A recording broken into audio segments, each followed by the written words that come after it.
todos bem-vindos ao podcast Hora do Conto. Neste mês, daremos continuidade ao especial Grandes Clássicos do século XIX.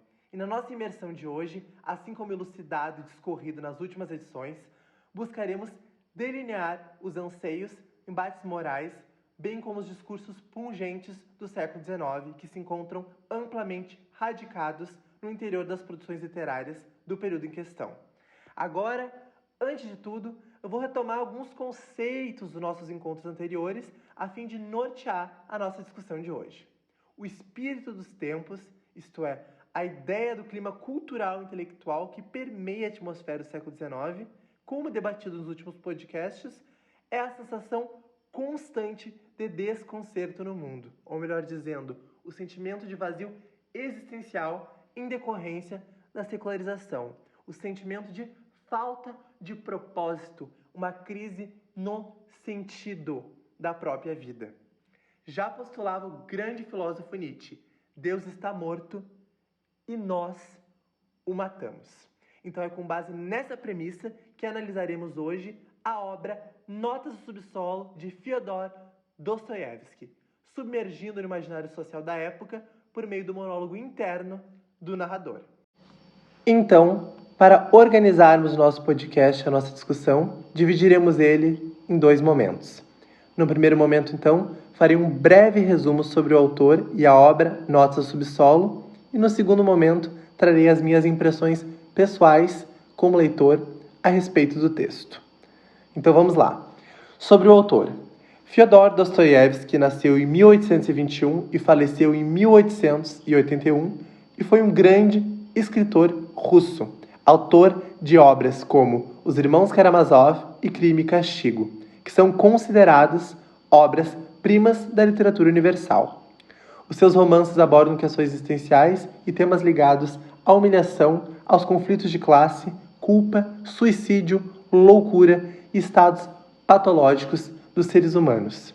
Os grandes estudiosos de Dostoiévski dividem a sua vida em três fases, sendo elas, a primeira, a sua fase revolucionária, na qual ele era contra o regime czarista e defendia as pautas dos operários. Em virtude desse ativismo político, ele foi perseguido pelo regime czarista e detido. Após a sua detenção, então, após o seu encarceramento, entramos na segunda fase de Dostoiévski, na qual se destaca a produção do texto Notas do Subsolo. Enquanto, então, essa fase revolucionária se dstaca o texto Gente Pobre, já nessa segunda fase, o momento que ele esteve encarcerado pelo regime czarista, ele, então, a obra que se discute, que havia sido produzida nesse período, é Notas do Subsolo. E já nesse momento final, nessa terceira fase de Dostoiévski, então nós temos ele se convertendo à religião ortodoxa e defendendo o regime czarista. Então, ele não só se torna um homem religioso, como ele também defende aqueles que o prenderam. É muito interessante, é um paradoxo, entender como esse revolucionário de pautas operárias se torna paulatinamente um defensor do regime czarista e um ortodoxo. Ele se torna o oposto daquilo que ele era na sua fase inicial da vida. E por se tratar de paradoxo, Notas do Subsolo nada mais é então do que um extenso monólogo repleto de paradoxos e discussões que não se concretizam em si, não se consumam numa narrativa circular, quase como se o narrador sempre retornasse ao vazio existencial do qual ele partiu. Então, um pouco sobre o texto. Notas do Subsolo foi publicada em 1864 e ela rende grandes críticas e atualizações interpretativas até hoje. É um texto extremamente provocativo e perturbador. E ele tenta, então, desvendar essa eterna contradição humana, essa questão da dualidade, que eu já estava pontuando, que está presente na vida pessoal de Dostoiévski, que ela é condensada no texto Notas do Subsolo. por ser, né, considerado o texto em que ele escreveu na sua segunda fase, Notas do Subsolo, é muito visível esse sentimento de ira, esse sentimento de medo, esse sentimento de miséria e descontentamento que existia no narrador e que, por sua vez, a gente pode fazer uma inferência com a própria vida, né, do Dostoiévski, porque ele produziu esse texto enquanto ele estava encarcerado, enquanto ele estava numa condição em que ele já havia se frustrado, né, com aquele potencial revolucionário e já tinha sido, né, levado às últimas consequências daquelas pautas que ele defendia. Então, ele percebe naquele momento de encarceramento que nada daquilo valia a pena, que aquilo era tudo uma ilusão que estancava o seu vazio existencial. E ele, ao se deparar, né, com esse sentimento de frustração, esse sentimento de vazio na prisão, ele então encontra esse Deus, essa religião ortodoxa que preenche esse vazio dele, inclusive faz com que ele, em obras subsequentes, como os Demônios, ele critique justamente esse ideal da mente do revolucionário. Mas isso é história, né, para outro podcast. Voltamos então a Notas do Subsolo. Notas do Subsolo é um monólogo dividido em duas partes, onde o narrador é um ex-funcionário público que, após ganhar uma herança, resolve se mudar para os subúrbios de São Petersburgo. Ao adotar um novo modo de vida modesto e por ocasião dos 40 anos, resolve desmoralizar a si mesmo e ao seu entorno, reverberando seu descontentamento com o mundo. Então há, né, como foi trazido logo no início do podcast, um sentimento de desconcerto do personagem. Esse desconcerto, né, na obra de Gustavo Corsão, ela é apresentada com uma espécie de perda de simetria, de proporção que o homem tem com o divino. É como se ele estivesse em desacordo, incongruente, nas palavras de Gustavo Corsão, com o divino. E lhe restasse apenas o mais puro niilismo, o mais puro, né, a ausência desse sentido maior. Então, eu encerro aqui esse primeiro momento, já dei algumas pistas das minhas considerações pessoais sobre o texto, mas uma coisa muito interessante, antes de entrar nas minhas considerações, é mencionar que este narrador, ele é anônimo, ou seja, ele não tem nome.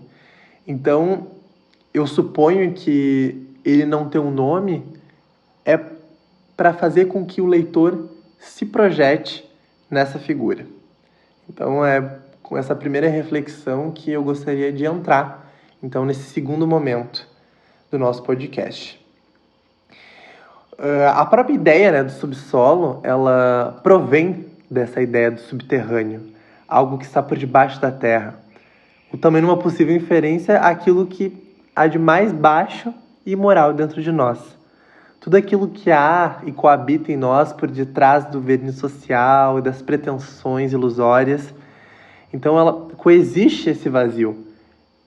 E essa miséria que ao a gente enxergar essa miséria no homem do subsolo, a gente projeta nele a nós mesmos. E isso é inevitável, porque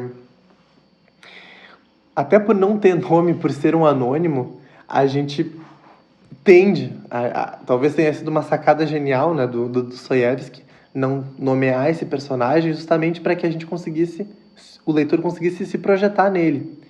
Porque ele representa, né, toda essa miséria que ele representa é a miséria de todo o gênero humano ao longo de toda a história, ao longo de toda a experiência humana.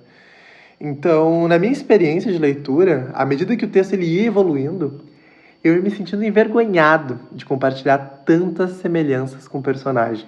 E eu tentava ao máximo me desvincular daquele fenótipo, daquele arquétipo do homem de subsolo. E tu vai querendo, aos poucos, tu queres contrastar, né, com essa desvirtude desse homem, porque tu enxerga aquela miséria e tu enxerga a tua miséria também. Só que à medida que vai avançando, ele vai atacando a tudo e a todos e vai tendo uma profusão desses sentimentos torpes, tu vai te sentindo mal por compartilhar tantas semelhanças com o homem de subsolo. Então, eu também penso que o subsolo, ele pode estar numa compreensão psicanalítica. A psicanálise, apesar de ser bem posterior, né? Não bem posterior, mas posterior a Dostoiévski, a gente pode também entender que subsolo, ele pode também ser o nosso subconsciente. E quando o personagem se refere aos homens do subsolo, daí entra a questão de que eu falei, de que é uma alusão ao gênero humano como um todo. Ele prediz que todos nós somos reféns desse nosso ego, dessas nossas vãs pretensões. E é muito interessante, né? Porque é quase como se o narrador estivesse fazendo uma chamada àqueles que estão lendo, né? Ou seja, em última instância, o homem é movido pelos seus interesses mais baixos e um esforço desesperado e contrário tenta convencer-se a si mesmo de que não. E esse esforço de tentar convencer-se a si mesmo de que nós não somos miseráveis, de que nós não somos seres desprezíveis, nós não somos seres totalmente isentos de virtudes, é exatamente o mesmo esforço que eu tive ao longo da leitura do texto, porque eu queria contrastar aquele personagem, mas quanto mais eu tentava contrastar, mais eu me identificava com ele. E eu percebi assim, que parte desse processo para que a gente evolua, né, enquanto seres humanos, é que justamente a gente abrace essas nossas falhas, a gente abrace esses nossos erros, até porque é bem difícil que a gente só renunciando aos nossos defeitos que a gente consiga mudar eles, né? E isso é uma sacada também que eu tive, que pode ser, inclusive, um ponto de partida de uma transformação iniciática, né? Que o Dostoiévski ele propõe com esse texto. Tem uma proposição que eu acho muito interessante, que ela é levantada em vários momentos do texto, que é a seguinte: é possível um homem agir contra os seus interesses em detrimento das suas vontades? Cara, isso é uma sacada genial, pois ao contrapor interesse e vontade, o Dostoiévski ele coloca o conceito de vontade e potência, né, que é um conceito de Nietzsche, em oposição ao que verdadeiramente precisamos para a realização do nosso fim último. Então é quase como se o interesse ele estivesse ligado ao nosso bem-estar. E se nós fôssemos capazes, né, de nos entender por completo, seria possível que a gente agisse de acordo com o nosso propósito maior. A bojo dessa proposição filosófica que o narrador nos traz, ele traz a seguinte expressão: seria possível o homem se dissecar por completo, bem como 2 mais 2 é igual a 4? Então isso é muito interessante, né? Ele coloca quase como uma proposição matemática racional. É uma alusão que ele faz com o determinismo social, que é um discurso extremamente pungente do século XIX, mas ele, além de trazer essa discussão inicial, né, sobre a existência ou não do livre-arbítrio, em primeiro lugar é que o personagem, o protagonista, o nosso homem de subsolo, ele desdenha, né? Ele desdenha tanto a possibilidade do livre-arbítrio, como também a capacidade de dissecar o homem e conseguir encontrar, né, o que seria esse propósito, esse senso norteador do indivíduo. Então ele despreza os dois. E quando ele faz essa distinção entre interesse e vontade, ele está colocando em oposição o nosso propósito maior das nossas vontades mais baixas. Aquele que permeia toda a nossa existência e concede significado aos nossos atos. Sutilmente, eu acho que a gente pode inferir que todos nós somos dotados de vontades e constantemente associamos, comendo, bebendo, conquistando novos espaços no mercado de trabalho, ou até a ideia de constituir uma família. Mas a gente só é capaz, né, de produzir essas vontades, uma vez que a gente consuma elas. E uma vez que a gente consuma essas nossas vontades, não há nada de altivo ou distinto na realização desses desejos. Afinal, todos temos. Não apenas os homens têm essas vontades e as realizam, como também os animais. Ele coloca, então, que a vontade pela vontade, ela por si só não tem um sentido transcendente. A vontade pela vontade, ela é um sentido efêmero. Então, constantemente, essa nossa vontade, ela está se atualizando com as nossas potências. E não existe uma síntese. Isso é muito interessante porque é uma discussão que nós, leitores, podemos fazer com nós mesmos. A minha vida tem sentido? A minha vida faz sentido? Eu vou ter chegado no momento, no meu último suspiro, podendo, ao menos, dizer que a minha vida teve síntese? Ou vou viver constantemente numa espécie de desencanto com a minha própria sombra, um desencanto com a vida, um momento em que eu, com 40 anos, olhe para mim na minha juventude e não consiga entender aquilo que eu era, entender aquilo que eu fazia, ao passo que vou olhar, no final da minha vida, vou olhar para a minha idade e para o início da minha vida com um ar catatônico, um ar de espanto, perguntando quem foi aquela pessoa. Não existe nada. A única semelhança que existe entre mim e aquele indivíduo é uma semelhança estética que também se altera, né? Então, nem a semelhança estética ela permanece, mas... E esse sentimento, esse estado catatônico que muitas pessoas têm quando olham para a sua vida em retrospecto, é muito natural. Isso acaba cometendo a maior parte das pessoas, esse sentimento de que a sua vida não teve uma síntese. Claramente a gente vai evoluir ao longo da nossa vida e a gente vai mudar. Mas se a gente vive segundo as nossas vontades e não segundo o nosso propósito maior, a gente vive sem conceder sentido aos nossos atos dia após dia. É muito natural que a gente acumule, com o passar do tempo, uma série de dias, de meses, de anos, os quais eu não signifiquei. Eu não signifiquei esses anos. Eu não preenchi eles com nada, então é como se eu tivesse com uma reserva no meio da minha vida, no final da minha vida, de dias, de anos, de meses, repletos de ausência de significado. Eu não os signifiquei, eu apenas os vivi, eu apenas saciei e consumei as minhas vontades. Eu não busquei significá-las.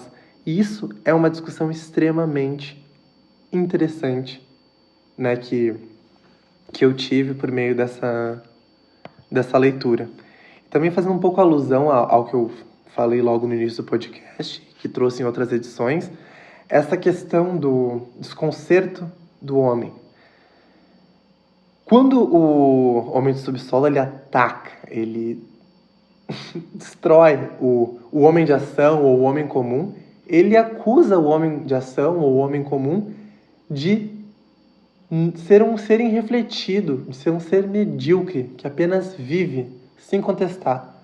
Mas, na verdade, isso é uma forma, né, do homem do subsolo mascarar a sua incapacidade de enxergar o bom e o verdadeiro. Isso é uma incapacidade.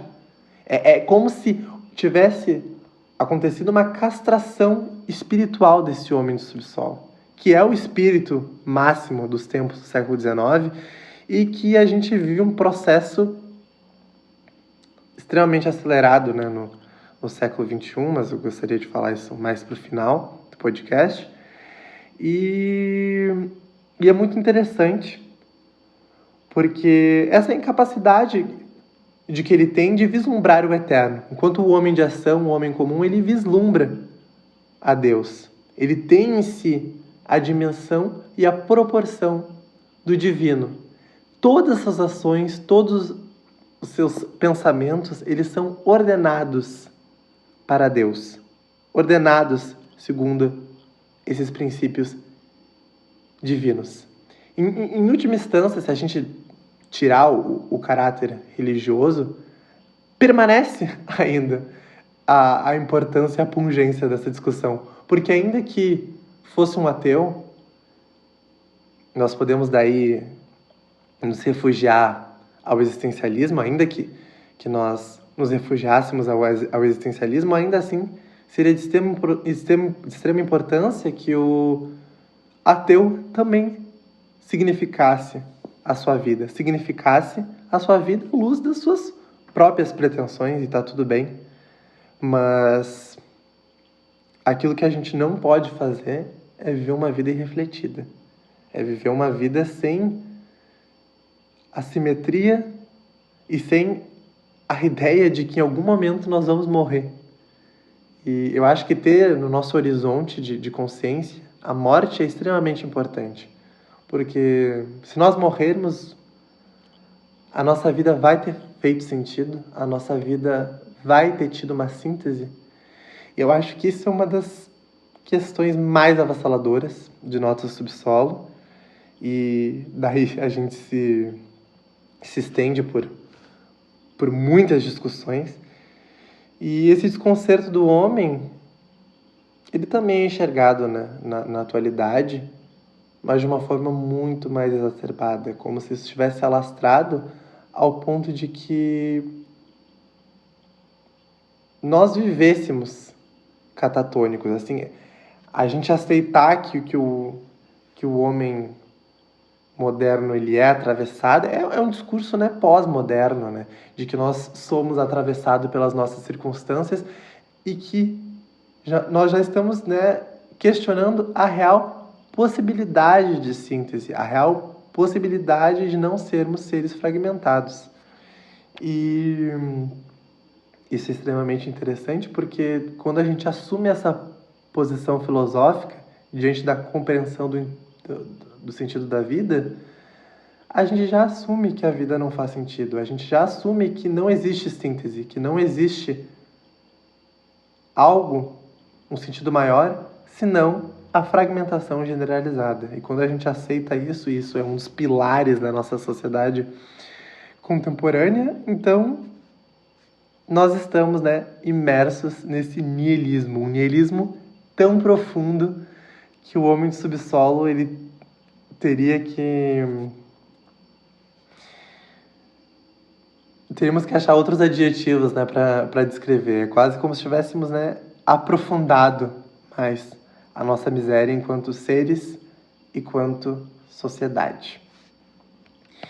Eu encerro, então, aqui esse debate sobre esse texto, em que eu trouxe um pouco das minhas considerações sobre Notas Subsolo, e reitero que é um grande texto, é um texto muito denso, que possui proposições filosóficas para muito além daquilo que eu trouxe aqui, mas por eu estar vivendo os meus 20 anos, é algo que me pega. Eu acho que é normal a gente ter esse sentimento de essa crise existencial, essa falta de sentido.